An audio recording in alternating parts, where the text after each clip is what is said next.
Okay, so continuing sa para sa second and third, ang tanong ay rotation na yung angular velocity. Ayan, bale. Pero kakailanganin, kaya nga situational to, yung unang sagot. So what rotation in revolutions per minute will spill 1.4 liters of water given the initial depth ng water as 0.438? Then meron na tayong value pala nito. 0.438 meters. Ano exact value nun?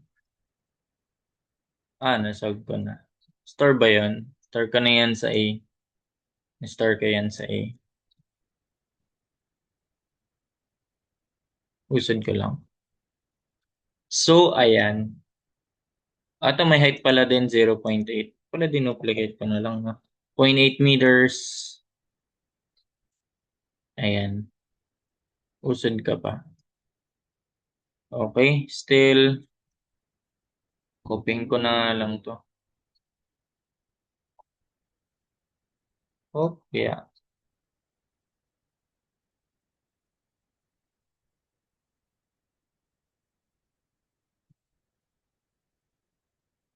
Ayan. Okay, yung tinatanong, what rotations and revolutions per minute will spill 1.4 liters of water? So, kung yung sa una, ayan, no water is spilled during rotation, sakto lang na ang ginamit doon ay um, yung case 2 yun, di ba? Double check natin. Case 2 yun. Ang y over 2 equals d.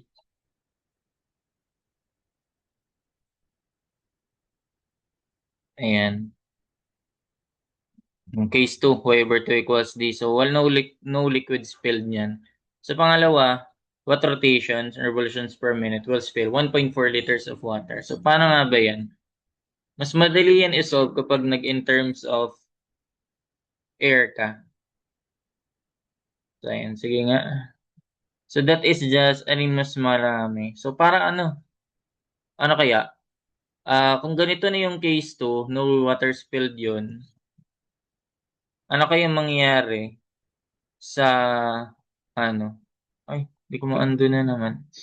Sa case 3. Case 3 ba yun? Ayan, yung may liquid. Sa second item. Case 3 kaya yun? Case 4 or case 5? Diba? Yan yung mga may spilled na eh. So, di natin masabi kasi nga, di natin makuha yung height ng paraboloid. Diba? Kasi nga, walang angular velocity. Kailangan natin yun eh. So, baka ano kaya, ganito? Pwedeng ganito pa rin siya. Same sa kanina. Same lang din, ganyan. Pwedeng mag-touch siya sa bottom. Pwede rin ganito. Pero lahat naman yan, yung 5 parang kailangan mo kasi ng ano nito eh. Complicated na ito, very complicated na itong pag 5. Dami expression. So, try muna natin yung case 3, no? Yung case 3 na, ayan.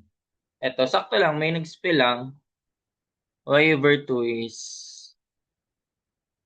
greater than D. Di natin masasolve yun eh. Sige, so sige, ulitin ko na lang pag-draw dito. Mga ganito lang siguro yan. Sakto lang yan dito. Or di yan magta-touch. Kasi kung magta-touch yan, ang buong height ng paraboloid, meron ka na. Oo, ayun. Pwede mo pala ma-check yan, ha. Kung kanina, 240 revolutions per minute, ganito na, try mo nga kaya. Ano yung, ano, kung check muna natin. Kapag case 4, ano siya, kapag magta-touch siya sa paraboloid, check lang natin, mabilisan. Omega squared r squared over 2g lang naman yun eh. Is equal to height ng paraboloid na 0.8. Ayan. Is equal to omega squared. Di ba ito yun, W? Omega. So, kung naka-revolutions per minute yan, kailangan gamitin naka-revolutions per second, di ba? Or pwede mo nang gamitin yung, sige naka-RPM na lang tayo kasi RPM din yung binigay eh. Convert na natin. 1 revolution, 2 pi radians. Or conversion natin, pi over 30 na lang. Omega squared, r squared, 0.15 squared, over 2g. Okay, so, ano kaya yan? O, 252. Ano sa choices ba yan? Wala. 252? O, 252 raw siya kapag magta-touch sa bottom. Ang tinatanong what rotation and revolutions per minute will spill 1.2 liters of water. So ito, ilang liters kaya, ano kayang volume nito? Pwede pala natin siya i-check. Pwede ko pala gamitin yung program ko dito. May ginawa akong program dito eh. Sige. Doon na lang natin i-counter check, no?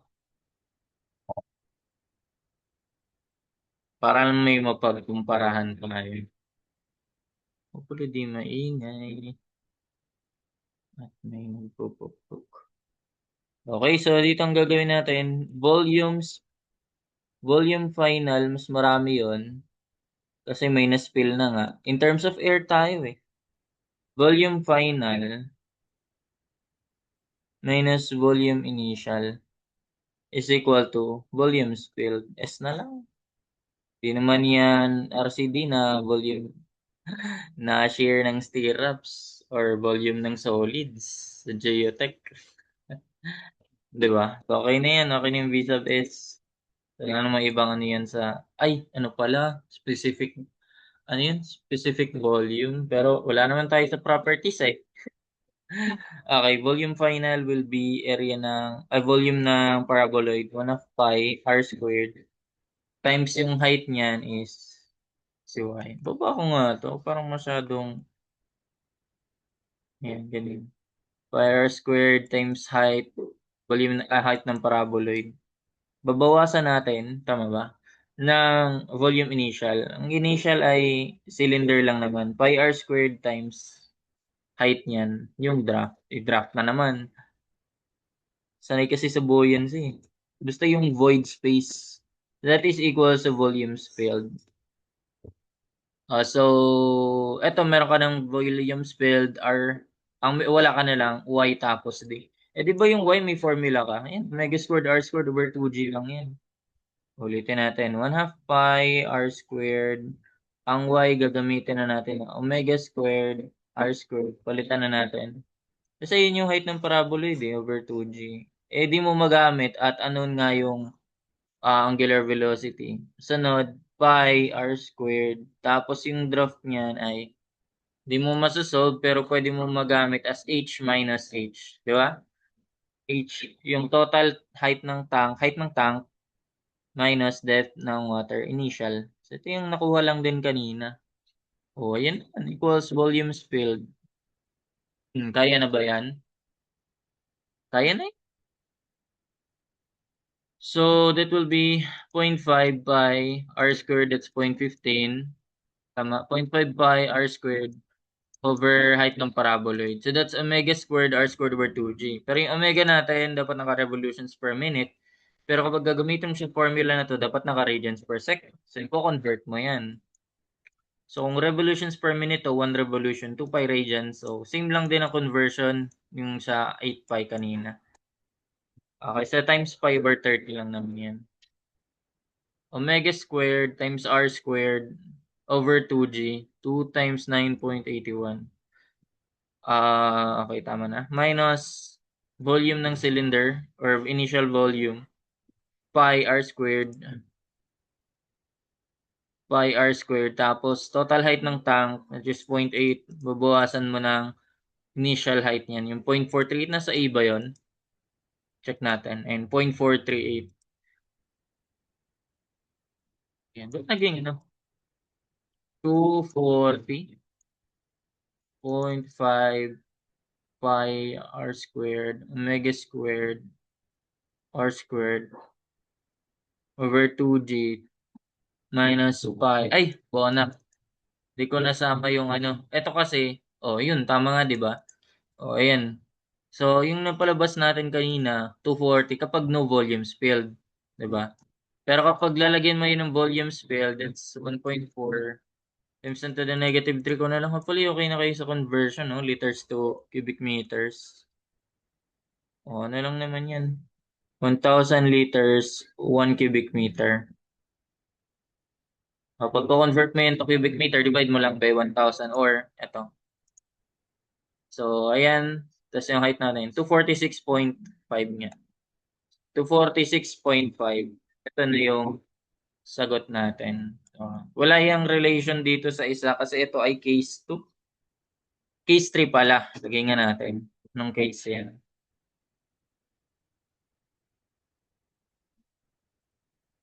Case 3 yan. Kasi yan yung may some liquid spilled. Pero ang whatever 2 is greater than the... Ayun nga. Tama ba? O nga no? Check nga natin. Whatever 2 is greater than 3 pa yun. Kasi meron na tayong RP, ano eh. Meron na tayong angular velocity, revolutions per minute. So, pwede mo nang gawin itong omega squared r squared over 2g. Iyan lang yung tinanggal. Omega squared r squared over 2g. Yan yung height ng paraboloid. Ilan yan? 0.764. Sige, lagay natin yan. Nag-counter check. So, y ay 0.764. Pag kinalahati natin yan,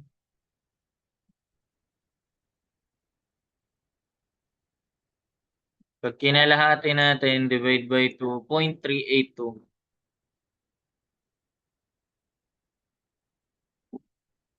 0.382 meters. O, di ba? Ano pa? Yung D pala. Solve nga natin yung D. Dito na lang. Direct sub na lang naman yun. So that is just 0.8 minus 0.438. Di ba ano yun? 0.8 minus. Di ba nakastart sa ano? And 0.362. Ito. Nasolve pala yun kanina, no? Yun nga yung may ano eh. 0.362. Yun nga yung nasa choices eh. Ba, trap. 0.362 y over ito. That is kapag yun yung gamit. Initial height ng Woods 0.362. Ayun greater than. Y over 2 is greater than. Diba? So tama yung check, ano natin.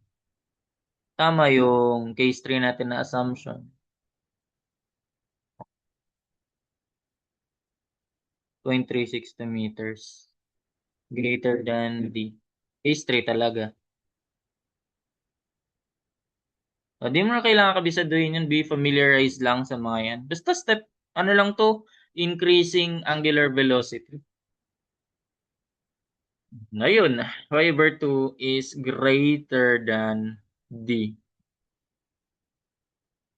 Okay? The sunod, what rotation is needed so that the pressure at the center bottom is 0? So that is, ayan, nag-touch na siya.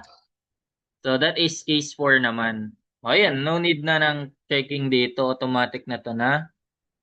Hanggang dito talaga yan. No need na yan i-check kasi sure na yan. Pero gusto mo i-check, kunin mo yung ibang value, pwede rin yun. Ayun talaga.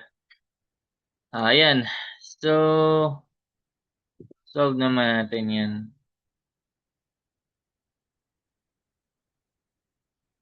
Ayan. So, yung y na niyan, automatic, yun na yung height ng paraboloid yan. H equals y, height ng paraboloid, yan na rin yung 0.8. Ito ba yung sinolve ko? Ito na rin yung, sinolve ko ba to? Baka di lang na video. Yung tinatanong, rotation is needed so that the pressure at the center bottom is 0. So, ayun, ito. Pressure is 0, ibig sabihin yan, nandun yung vertex. Hindi ayos. Wala. Okay na yan, di maayos ang drawing. Hirap kasi magana yung freehand na parabola, eh. Ayan, o rotation. Kasi may ibang tanong na ano naman, pressure naman yung tinatanong, 'di ba? O sige, dito tayo. So, dapat alam mo yung yun pa rin, volume final, volume initial, gano'n lang din. Ito pa rin pala, gano'n lang din. Tapos ito ay magiging ano na, tama ba? Okey. Rotation is needed. Eh, di ito lang kailangan mo, y equals ano lang pala, 'di mo alam yung volumes field, eh. Eh, di ito lang yung part na kailangan mo pala. 'Di mo na pala kailangan ng sa volume. Akala ko may volume ulit yun, eh. So, ito lang yung kailangan mo diyan. No, mas mabilis pala 'to. That is just y is equal to height ng tank, 'di ba? O, ano yun, eh, omega squared r squared over 2g. Ayan. So, ang omega naman natin ay 'di sinulat dito yung answer 'no?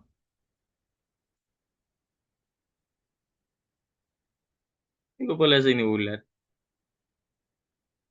246 nasa x naman yun, eh. 246.475 omega. 246.475 revolutions per minute. So ito naman, convert lang ulit yan, height 0.8 tapos equal to omega squared, gano'n na, omega. Tapos 1 revolution, 2 pi radians or simply pi over 30 na lang kasi 2 pi over 60 talaga. Omega squared r squared 0.15 squared over 2g. 2 times 9.18. Tama? Yan na yan. 252.2. Ito nga, may nasolve nga ata akong ganito kanina. Yan, 252.2 naman. Revolutions per minute.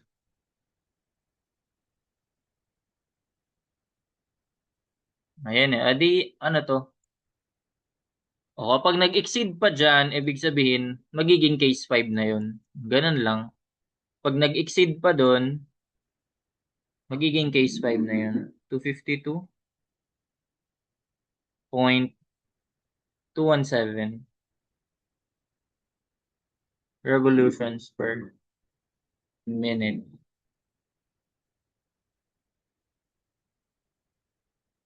Ano ba ako sanay dito? Ito naman yung isa. Kung mas mababa dito, case, ano siya, case 3 ba to?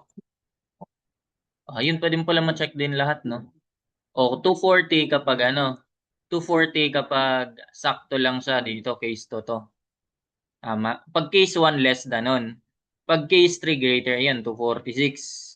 Pag case 4, 252. Pag case 5 greater than 252 naman yun. So, ayun. That's it for these problems and hope you learned something. Thank you.